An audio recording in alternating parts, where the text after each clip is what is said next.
आज हम वरिष्ठ अध्यापक भर्ती परीक्षा 2000 के प्रश्न पत्र को हल करने का तरीका क्या हो, कौन सा भाग, और ख़ासकर मेरे टीएसपी क्षेत्र के विद्यार्थी जो आरपीएससी के बदलते पैटर्न के बावजूद एसटी/एससी कैटेगरी के विद्यार्थियों के लिए 36 प्रश्न एवं जनरल के विद्यार्थियों के लिए 40 प्रश्न या 36% और 40% अंक प्रथम प्रश्न पत्र में किस तरह प्राप्त करें और मुख्य बात यह है कि कितने प्रश्न हल करें। मेरा तो 1 से 100 प्रश्न है, तो एक बार हल करो, उसके बाद दूसरे चरण में उसको फिर दूसरे चरण में हल करो। बहुत सारे विद्यार्थी एक ही चरण में 1 से 100 प्रश्न हल करके आते नहीं, प्रश्न पत्र को 2 चरणों में हल करना, यानी कि 1 से आप प्रश्न हल करना शुरू किया और उसमें मुख्य बात ये ध्यान रखनी है कि हमको शिक्षा मनोविज्ञान के जो प्रश्न आते हैं उसको बाद में हल करना है। यानी कि राजस्थान जी के 10 प्रश्न करंट अफेयर्स के 50, 30 प्रश्न भारत विश्व के 80, तो 80 प्रश्न को हमें पहले हल करना और शिक्षा मनोविज्ञान को बाद में हल करना। पहले और 2 चरण का अर्थ बताऊं कि जैसे कि जो प्रश्न आता है, तो जो प्रश्न आपको आता है सो पहले ये ध्यान रखना कि जो प्रश्न आता है उसको टिक करके प्रश्न पत्र में आपको टिक कर देना है। दूसरा प्रश्न आता है, टिक करके प्रश्न पत्र में आपको टिक कर देना है। उसी तरह आपको ये पेपर हल करना, और आपको ज़रा भी लगे कि इस प्रश्न में आप डाउटफुल हो तो उसके ऊपर आपको प्रश्न संख्या, प्रश्न क्रमांक के ऊपर आपको बबल्स कर देना है, ताकि आपको ध्यान रहे कि मैं ये दूसरे चरण में इसको मैं हल करूंगा, और बिल्कुल नहीं आता है उसको आप छोड़ दो। तो 1 से आप 80 प्रश्न हल कर दो और उसके बाद आप शिक्षा मनोविज्ञान के प्रश्न आपको हल करने होंगे, क्योंकि किसी विद्यार्थी ने शिक्षा मनोविज्ञान पहले कर दिया तो टाइम उसमें निकल जाएगा, क्योंकि शिक्षा मनोविज्ञान के भी प्रश्न लेंदी पूछ रहे हैं, अवधारणात्मक पूछ रहे, लंबे से फैक्चुअल प्रश्न नहीं पूछ रहे कि सीधी परिभाषा और सिद्धांत। सीधी परिभाषा और किसने दी थी, सिद्धांत किसने दिया था, बुक्स किसने लिखी थी, इस तरह के प्रश्न नहीं पूछे जा रहे। स्कूल लेक्चरर के जो प्रश्न पत्र है उसको मैंने देखा। अब विद्यार्थी समझ के प्रश्न उसको किस तरह हल करे, विद्यार्थी के प्रश्नों को समझ के आधार पे दे रहा है, यानी कि कोई थ्योरी है उसको थ्योरी को अच्छे से जिस विद्यार्थी ने समझा है वही विद्यार्थी उन प्रश्नों को हल करेगा। इसलिए हमें शिक्षा मनोविज्ञान, एजुकेशन साइकोलॉजी के जो 20 प्रश्न आते हैं उनको अंत में हल करना है। तो पहले राजस्थान जी के करंट अफेयर्स और भारत विश्व के प्रश्न हल करने हैं। 2 चरणों का मतलब कि 1 से 100 प्रश्न पहले चरण में, फिर जो प्रश्न आप डाउटफुल हो उसको उन प्रश्नों को हमें दूसरे चरण में हल करना है। तो सबसे पहले हमें ध्यान रखना, इस प्रश्न हल करें 25 में से आपके मान लो कि 17 प्रश्न सही, तो 17 उत्तर को OMR में आपके बबल्स को काला कर दो। फिर आप 26 से 50 प्रश्न हल करो, फिर उसमें आपके मान लो कि 21 प्रश्न सही हुए या किसी विद्यार्थी के 12 प्रश्न हुए, तो 12 प्रश्न को OMR में आप बबल्स को काला कर दो। उस तरह आप प्रश्न फिर 51 से 75 और 75 से 100, उस तरह आप प्रश्न पत्र को स्लॉट में हल करना चाहिए। 2 तरीके उसमें, एक तो आपने पहला प्रश्न हल किया, उसका उत्तर निकल गया, OMR में आप बबल्स को काला कर दो, फिर दूसरा, फिर तीसरा। प्रत्येक प्रश्न हल करने के बाद आप OMR में बबल्स को भी काला कर सकते हो। दूसरा तरीका ये है कि आप स्लॉट में प्रश्न पत्र को हल करके 25-25 या 30-30 के स्लॉट में प्रश्नों को हल करके आप OMR में बबल्स को काला कर सकते हो। कि आप प्रश्न को ध्यान से पढ़ना और उसको 4 ऑप्शन को ध्यान से पढ़ना। निम्न में से नहीं है तो नहीं, प्रश्न संख्या पे नहीं के ऊपर आपको गोला कर देना, ताकि आपको वो ध्यान रहे कि नहीं है तो 3 सही है और 1 छांटना है। प्रश्न और उसके चारों ऑप्शन को ध्यान से पढ़ना। आपने पहली बार उसको ध्यान से पढ़ा तो आपका दिमाग कार्य करने लग जाएगा, और जो थोड़े थोड़े डाउटफुल प्रश्न उनका दूसरी बार में आप जैसे हल करोगे तुरंत उत्तर आपके निकल जाएगा। अब हम 1/3 है, आपने 4 प्रश्न हल किए और आपके 3 प्रश्न गलत है और 1 प्रश्न सही है, तो आपके प्रश्न का अंक कट जाएगा। जो 1 प्रश्न सही है वो आपका अंक कट जाएगा, तो आपके बराबर हो जाएगा, है ना। इस तरह किसी विद्यार्थी ने मान लो कि 9 प्रश्न हल किए, 9 प्रश्न में आपके 3 प्रश्न गलत है और आपके 6 प्रश्न सही है, तो 6 प्रश्न सही है तो सही में से 1 प्रश्न आपके कट जाएगा, तो 1 प्रश्न कट जाएगा तो 4 और 5, तो आपके 5 प्रश्न उसमें बचेंगे। इस तरह नकारात्मक अंकन 1/3 है।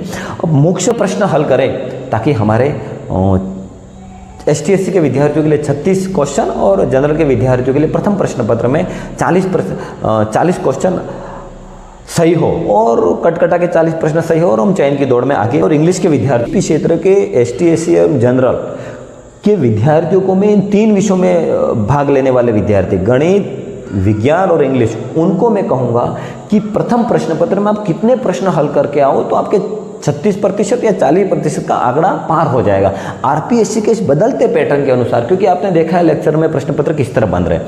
हालांकि इसमें इतनी कठिनाई नहीं है कि जितनी लेक्चर में थी। जैसे कि लेक्चर में तो बहुत सारे विषय थे, गणित थे, इंग्लिश थी, हिंदी, साइंस, एजुकेशन साइकोलॉजी, बहुत सारे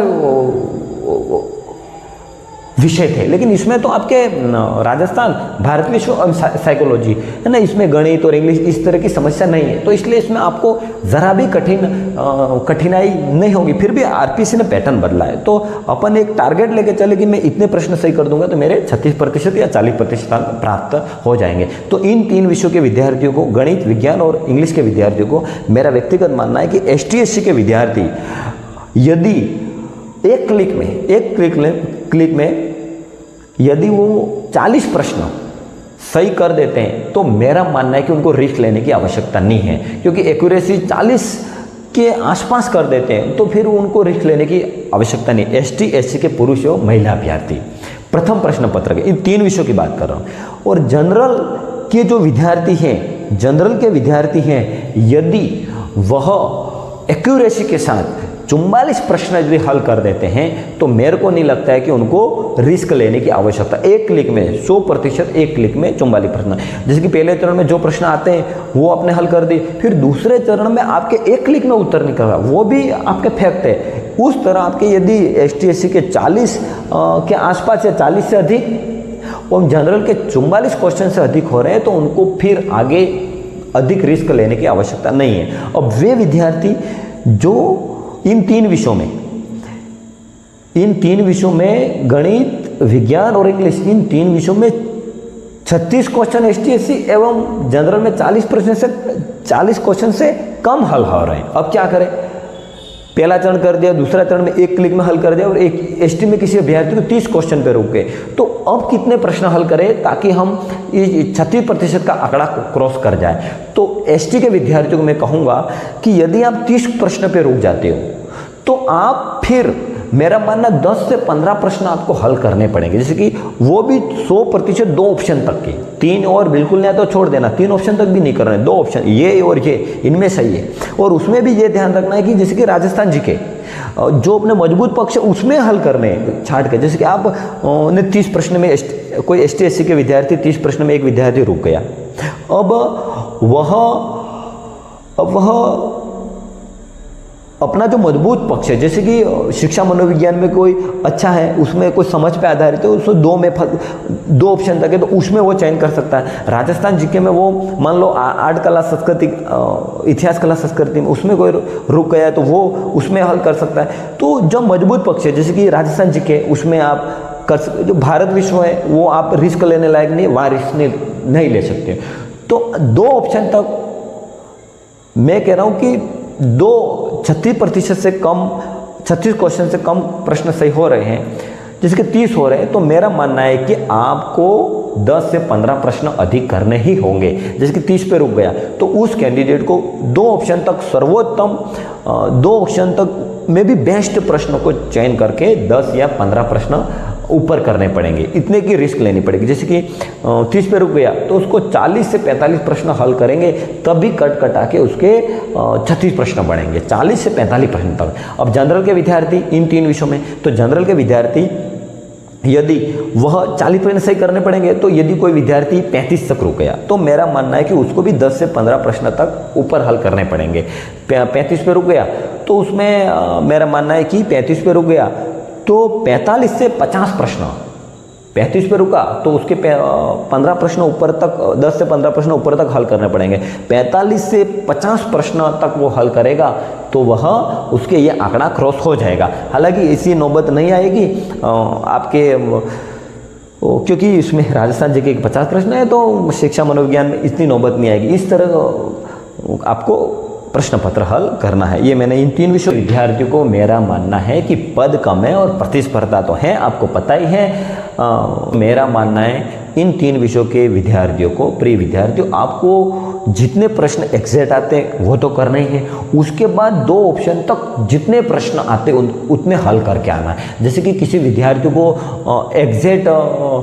एग्जैक्ट जो प्रश्न आते हैं 50 प्रश्न, उसके अलावा 2 ऑप्शन तक वो 30 प्रश्न में, तो 80 प्रश्न करके आना चाहिए। कोई विद्यार्थी मान लो कि उसको एग्जैक्ट आते हैं 45 प्रश्न और 2 ऑप्शन तक मान लो कि वह 15 प्रश्न में, तो उसको 60 प्रश्न हल करके आना चाहिए। तो यह क्यों कि ये दूसरे प्रश्न पत्र की बात करूँ, दूसरे प्रश्न पत्र में गणित, मैथ, साइंस और इंग्लिश, उसमें बात करूँ किसी भी जिले में प्रश्न आपके पेपर हैं तो आपको पहले दिन पहुंच जाना चाहिए और उसके अलावा आपको परीक्षा के दौरान या पेपर के पहले किसी से कोई चर्चा नहीं, परीक्षा के दौरान किसी से कोई बहस नहीं करनी, और कोई शिक्षक यदि बातचीत करते हैं तो उनको आप ना कह सकते हो, सर सॉरी मैं डिस्टर्बेंस हो रहा हूँ, आपको बोलना पड़ेगा। जो बोलेगा वो आगे बढ़ेगा, जो नहीं बोलेगा वो रोएगा, इसलिए थोड़ा बहुत ध्यान रखना, प्रेम पूर्वक बोल देना है। और उसके अलावा आप पहले दिन ऐसा नहीं कि फूल खा लो, हल्का खाना है, ताकि आप दूसरे दिन अच्छा प्रश्न पत्र दे सको। और परीक्षा का जो समय है वो 1 घंटे आयोग ने दिया है, 1 घंटे पहले पहुंचने की बात आयोग ने करी है, तो 1 घंटा आप पहले पहुंच जाओ। जैसे कि आपकी परीक्षा 10 बजे और आपको 9 बजे पहुंचना है, तो आप वहां 8 बजे पहुंच जाओ, कोई लापरवाही नहीं रहे। इस तरह आप अच्छे से प्रश्न पत्र दो। और सीनियर टीचर भर्ती परीक्षा में आप का चयन जरूर होगा। मेरे टीएसपी क्षेत्र के सभी विद्यार्थियों को, राजस्थान के तमाम विद्यार्थियों को जो वरिष्ठ अध्यापक भर्ती परीक्षा में शामिल हो रहे हैं, उनको बोलूँगा कि आप कॉन्फिडेंस से परीक्षा दीजिए और आपने जितनी मेहनत करी है उतना आपको। सभी विद्यार्थियों को मेरी ओर से ढेरों शुभकामनाएं। आपको वरिष्ठ अध्यापक भर्ती परीक्षा की ढेरों शुभकामनाएं। अंत में कहूँगा अपने इस चैनल को आप सब्सक्राइब करना और इस वीडियो को 2nd ग्रेड के ट्राइबल क्षेत्र के, खासकर ट्राइबल क्षेत्र के विद्यार्थियों को आप